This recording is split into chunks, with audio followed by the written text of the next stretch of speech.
There is a rule in this house. It isn't written on paper, but it is carved into the marble floors and woven into the silk curtains. The rule is simple. Be invisible. My name is Leah. For the past 6 months, I have been a ghost in the Hawthorne estate. I polish the silver until it reflects a life I will never have. I fold sheets that cost more than my father's car. I exist in the periphery. And then there is her. Clara. Clara isn't just my employer. She is the center of gravity in this cold, echoing house. She is beautiful, in a way that makes you ache just looking at her. Sharp cheekbones, eyes the color of storm clouds, and a posture so rigid she looks like she's constantly bracing for impact. She barely spoke to me for the first 3 months. I was just the maid. A pair of hands to pour the tea. A shadow to close the curtains. But I watched her. When you are invisible, you see everything. I saw the way her hand trembled when she opened letters from her husband, who was always away on business. I saw the way she would sit in the library for hours, staring at a book but never turning the page. I saw how lonely she was. And God help me, I wanted to fix it. I knew falling for the woman who pays your salary is a cliché. It's a tragedy waiting to happen. But I didn't choose this. It happened in the quiet moments. The sound of her heels clicking on the hardwood. The scent of her expensive jasmine perfume lingering in the hallway. I thought I was safe. I thought she never looked at me. Until the night of the storm. It was a Tuesday. The rain was hammering against the glass like it was trying to break in. The power had flickered out an hour ago, leaving the mansion draped in shadows and candlelight. I was doing my final rounds, checking the windows, when I found her in the library. She was standing by the window, a glass of wine in her hand. She wasn't wearing her usual armored suits. She was in a silk robe, her hair down. She looked soft and sad.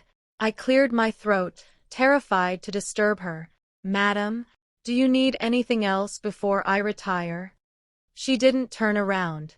She just pressed her forehead against the cold glass. Leah, she said. My heart hammered against my ribs. She rarely used my name. Yes, madam. Stop calling me that, she whispered. Her voice cracked. Just for tonight. Please. No titles.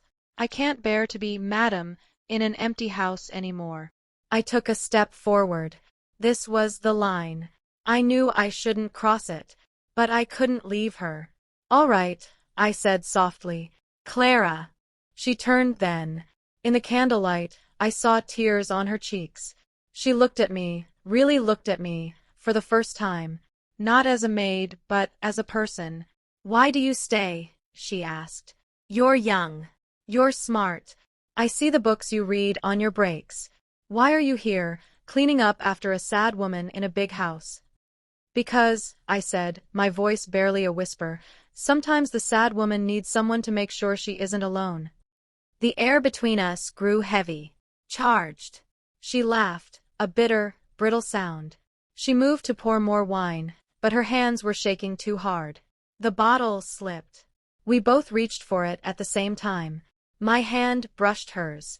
Her skin was electric, hot against my cool fingers. We froze. The bottle clinked onto the table, forgotten. I didn't pull away, and neither did she. Leah, she breathed. She looked at my hand covering hers, then up to my eyes. The storm outside was nothing compared to the storm in her eyes. You shouldn't be here. You should run. I am not a good person to be around. I'm not afraid of you, I said. And I meant it. Clara stepped closer. The distance between employer and employee vanished. You don't know what it's like, she said. To have everything and feel like you have nothing. Everyone wants something from me. My money. My status. My influence. She paused, her gaze dropping to my lips. What do you want from me, Leah? I should have said nothing. I should have said my paycheck. I should have excused myself and ran to my room. Instead, I told the truth. I just want you to be happy. Clara let out a small sob, and then she kissed me. It wasn't a hesitant kiss. It was desperate. It tasted like expensive wine and years of suppressed longing. It was the kind of kiss that destroys your life and rebuilds it in seconds. When we pulled apart, the reality of what we had done crashed down on us. I was the maid. She was the lady of the house. This was forbidden in every sense of the word. "We can't," she whispered, her forehead resting against mine. "If they find out, you'll lose your job. My husband will destroy you."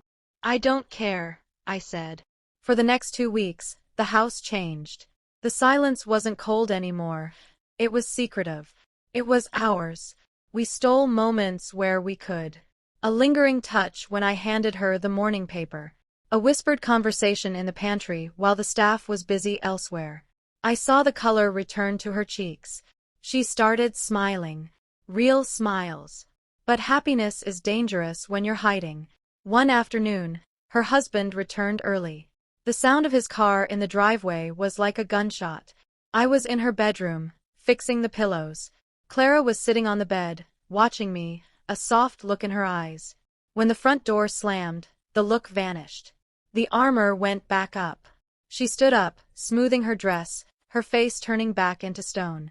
"Go," she hissed at me. "Use the back stairs. Now." I wanted to fight. I wanted to stay. But I saw the fear in her eyes. Not for herself, but for me. So I ran. I lay in my small room that night, staring at the ceiling, listening to the muffled voices shouting downstairs. I realized then that love isn't enough when the world is built to keep you apart. I knew I had to leave. I couldn't be the reason she lived in fear. I couldn't be the secret that ruined her. The next morning, I packed my bag. I didn't say goodbye. I couldn't bear it. I left a note on the kitchen counter, simply saying I resigned for family reasons. I walked down the long driveway, my chest feeling like it had been hollowed out. I reached the main gate and heard a car engine roaring behind me. I turned around. It was Clara. She stopped the car and scrambled out, still in her nightgown, her feet bare on the gravel. She didn't look like an employer. She looked like a woman in love. "You were just going to leave?" she shouted, tears streaming down her face. "Without asking me?" "I have to," I cried. "I'm just the maid, Clara. I can't give you the life you have." Clara walked up to me and grabbed my hands. "I don't want that life. I hate that life. I want the life where I'm with you." She looked back at the mansion, the massive, expensive cage that had held her for years. Then she looked at me. "Get in the car, Leah." "Where are we going?" I asked, trembling. Clara smiled, and for the first time, she looked free. "I don't know," she said. "Somewhere where I'm not the employer, and you're not the maid.